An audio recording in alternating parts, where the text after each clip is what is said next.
Dear friends, in this video, we are going to know about inclination and motion of Earth and its effect. Firstly, we are going to know about inclination of Earth.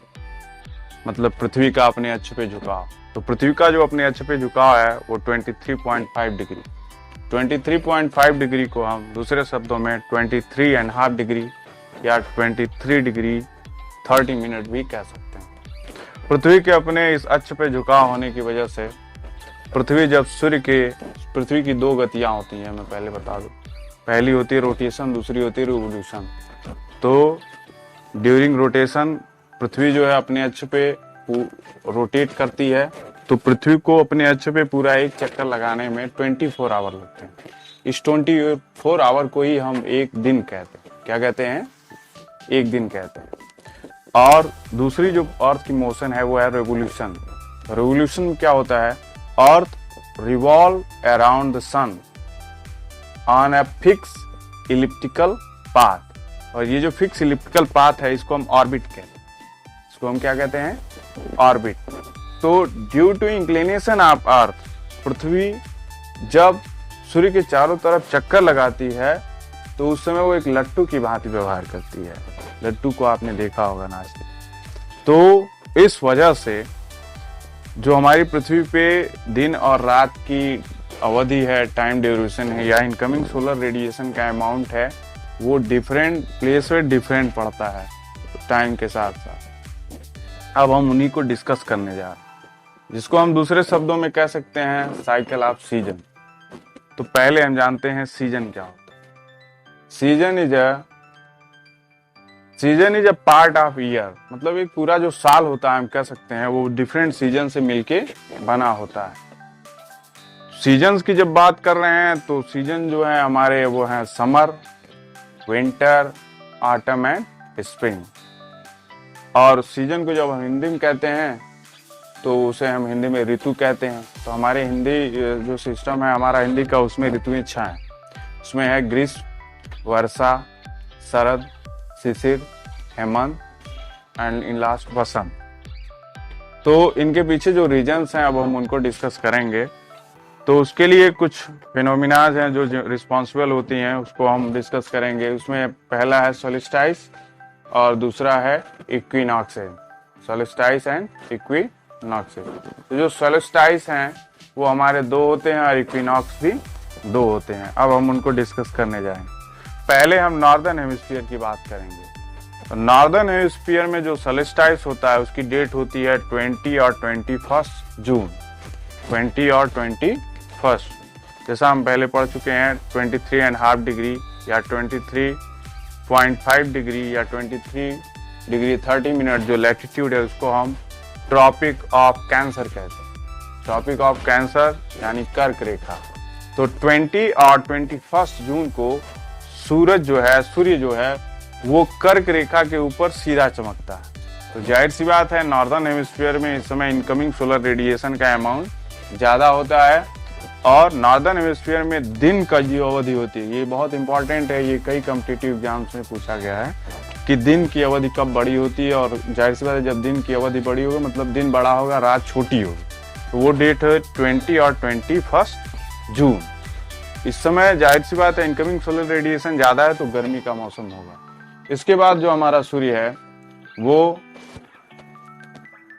Equator की तरफ बढ़ता है।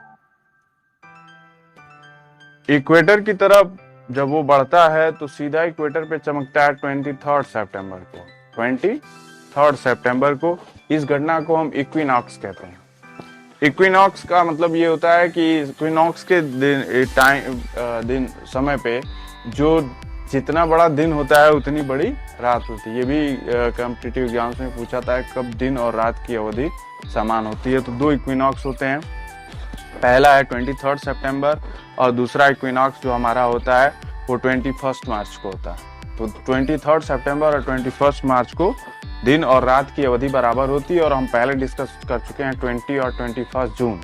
तो northern hemisphere में 20 और 21 जून को दिन की अवधि सबसे बड़ी होती है और रात सबसे छोटी होती है। इसके बाद हमारा जो सूर्य है साउदर्न हेमिस्फीयर की तरफ चलता है और ये 23 degree and 23.5 degree south latitude, जिसे हम ट्रॉपिक ऑफ कैप्रिकॉर्न या मकर रेखा कहते हैं, उसके ऊपर सीधा चमकता है। वो डेट होता है 21 और 22 दिसंबर। 21 और 22 दिसंबर को ये मकर रेखा के ऊपर सीधा चमकता है। तो जाहिर सी बात है साउदर्न हेमिस्फीयर में इस समय इनकमिंग सोलर रेडिएशन का अमाउंट ज़्यादा होता है, तो दिन की अवधि बड़ी होती है, दिन सबसे बड़ा होता है और रात सबसे छोटी होती है, और यहाँ मौसम गर्मियों का होता है। जाहिर सी बात है दिसंबर में नॉर्दर्न हेमिस्फीयर में कैसा मौसम होता है, मौसम सर्दियों का होता है।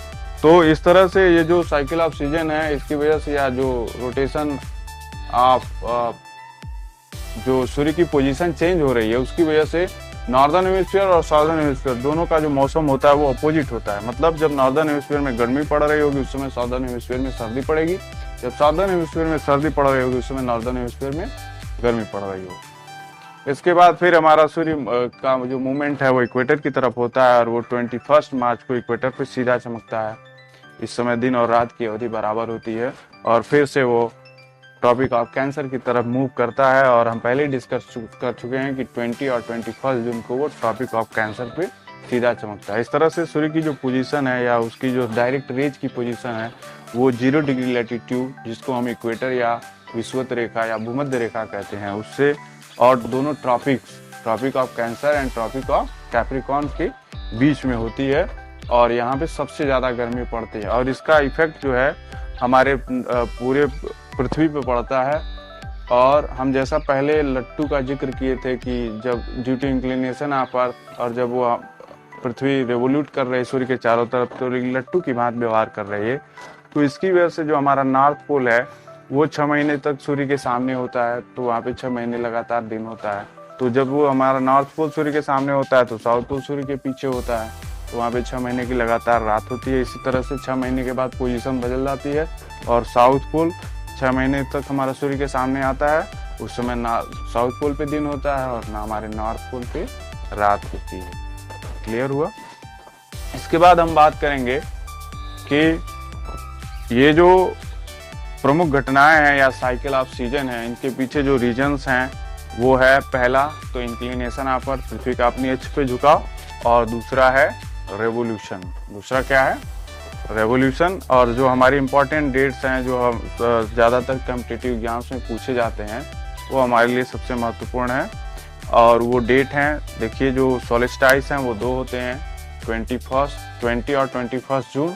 तो 20 और 21 जून को सूर्य जो है कर्क रेखा के ऊपर सीधा चमकता है, और नॉर्दर्न हेमिस्फीयर में मौसम गर्मियों का होता है, या हम दूसरे शब्दों में कहें नॉर्दर्न हेमिस्फीयर में दिन सबसे बड़ा होता है और रात सबसे छोटी होती है।